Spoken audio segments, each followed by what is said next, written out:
Bună și bine v-am găsit la un nou episod. Adică nu prea e episod, dar e jocuri. Așa, nu sunt jocuri, doar în plus vreau să vă spun ceva. Eu voi fi un nou YouTuber, da? Eu voi fi un nou YouTuber. Ok. Și da, o să fac jocuri și dacă vreți să știți cum mă cheamă, descrieți cu R mare RoGamer 14, da? Bară cu A mare Alex. Ok. Și dați Enter și o să vă apară videoclipul meu. Asta a fost doar o prezentare. Și dacă o să vă placă tot ce dați, să nu uitați să dați like și ne vedem în următorul episod. Dar încă vreau să mai vă spun ceva.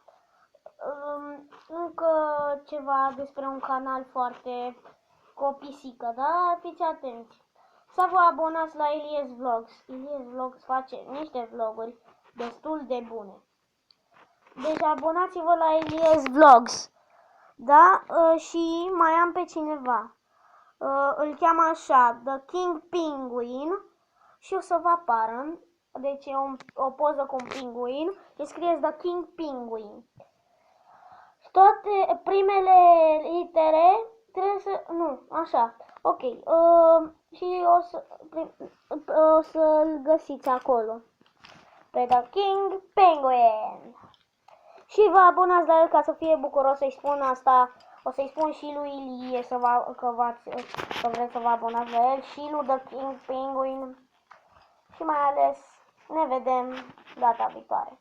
Sper că v-a plăcut prezentarea.